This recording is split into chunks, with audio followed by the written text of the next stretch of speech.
Hi bowl bakers, it's kind of hard to believe, but today is our 100th episode. It is definitely a time for celebration, and I thought the perfect time to share with you my amazing no-knead pizza dough recipe that you've been asking for ever since I started the channel. So let's get baking. So I know a thing or two about making pizza.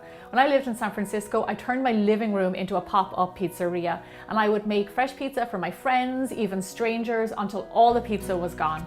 This no-knead pizza dough is incredibly easy. You mix it by hand, you do not need a machine, and I guarantee you will have restaurant quality pizza at the end.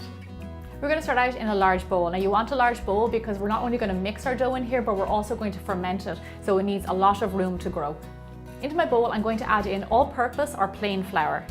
Now the reason I'm using plain flour and not bread flour is the plain flour has a protein content of around 10%. Bread flour has a protein content of around 12%. Plain flour has enough protein in it to be able to make you a really good pizza dough, and you still get a nice chewy bite from it. If you want to use bread flour, that is totally fine, but just note that you will need to add more water to your dough if you use bread flour. Our next ingredient is salt, and add that into one side of the bowl. Now salt is super important in dough making, especially pizza, because you want it to enhance all of the other ingredients in there. On the other side of the bowl, I'm going to add in my dried yeast.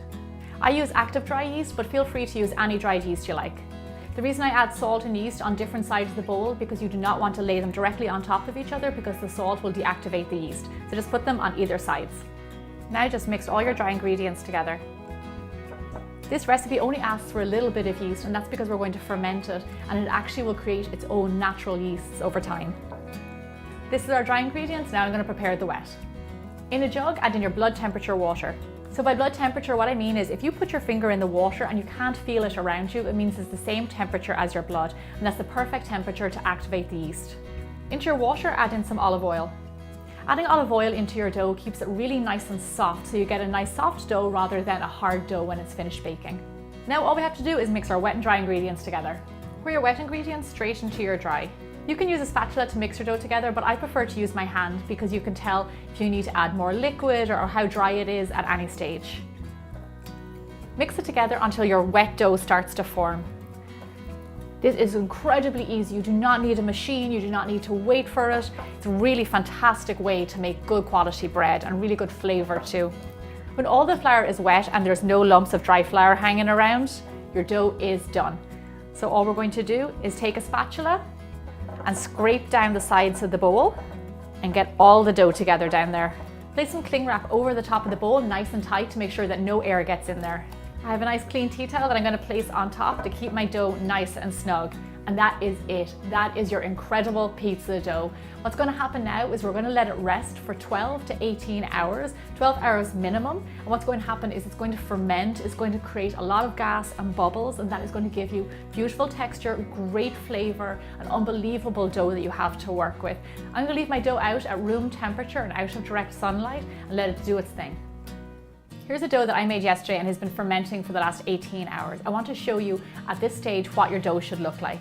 If you can see this, you have all of these beautiful big bubbles. The dough has grown, I'd say probably 3 or 4 times the size. This is exactly what you want. You can see on the top of your dough that the bubbles are almost bursting in front of your eyes. And if you touch it and pull it, you can see all that lovely texture. You have to remember that when working with yeast, it's a living thing. So the amount of work and care that you put into dough is what you will get out of it at the other end. Gorgeous. I'm going to turn this out onto a floured surface. You can see when you turn it out, all of those beautiful gluten strands that we developed over time. That's what's going to give your pizza crust really good texture. Look at all that. Beautiful. I'm going to divide my dough into 4 because it makes 4 pizzas that are around 10 to 12 inches each. Now all I want to do is just shape these doughs into rounds, very gently. I'm just going to do it in my hand. Look at that. My dough is beautiful, soft texture. It's not too wet. However, if you find that yours is too wet, just add extra flour to the surface. As always, the recipe for the pizza dough can be found on biggerbolderbaking.com, along with some special variations that I gave you for pizza toppings that I used to make for my underground pizza restaurant. Now that we've shaped our dough, I'm going to put a towel over it so no air gets in, and then we're going to leave it relax for around 10 to 15 minutes. And what this does is lets the gluten relax, so when we come back, it's much easier to roll. Our dough is nice and rested, so now is the time to shape our pizza. I find it best if you shape your pizza dough on the tray that you're going to use to slide it into the oven. It just means you have to move it around less and you get to keep the lovely shape and it doesn't rip on you. Dust your tray with either flour or semolina. To shape your dough, feel free to use a rolling pin, but I like to use my hands. And just what you're going to do is work your way around the pizza, kind of work from the middle out and just give it a little bit of a shape. If you want to put some flour on your hands, that'll be a good idea so it doesn't stick. And you'll see it's starting to stretch and work with you. You know what as well? I have never been the best at getting a perfect round pizza, and if you don't worry about it. At the end of the day, you made a beautiful homemade pizza. Who cares what shape it is?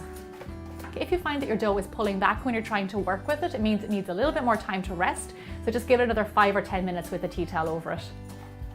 If you see any little rips come up, don't worry about it, just give them a little pinch with your finger.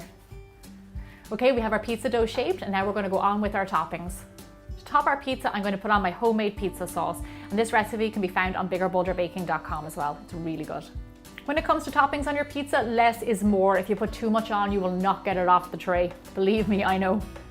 Next, our very important ingredient, mozzarella. On top of the cheese, I'm going to add some freshly ripped basil. Oh, it smells so good. I love basil on pizzas.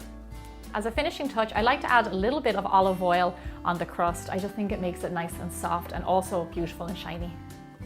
Oh, lovely. Look at that homemade pizza, totally from scratch. If you think it looks good now, wait until you see it come out of the oven. For best results, slide your pizza onto a pre-baked baking tray or a pizza stone. Bake in a very hot oven at 450 degrees Fahrenheit or 225 degrees Celsius. And resist opening the oven while it's baking to keep in all the heat. I see that our crust is going a beautiful golden brown and the cheese is bubbling, so it's ready to be taken out. Our pizza looks fantastic. As you can see, the crust is a lovely golden brown, and if you push it, you can feel all the air bubbles underneath. And as you can see, it's nice and crispy underneath too. All adds up to a fantastic pizza. You have to get up close and see all those lovely air bubbles in the crust. They're all the way around and it makes for such a fantastic base. There is only one way for me to describe this pizza, and that is legit. I mean, just look at it, it is perfection. And one of the reasons I love this dough so much is because if you don't use it and bake it off straight away, it can last up to 4 days in your fridge totally fine, and you can bake it off whenever you want fresh pizza. I give you my guarantee, this will be the best pizza you ever make at home. A huge thank you to all of you out there who have created this bold baking community, and thank you for your continuous support towards my channel. I really appreciate it. I will see you back here every Thursday for more bigger, bolder baking.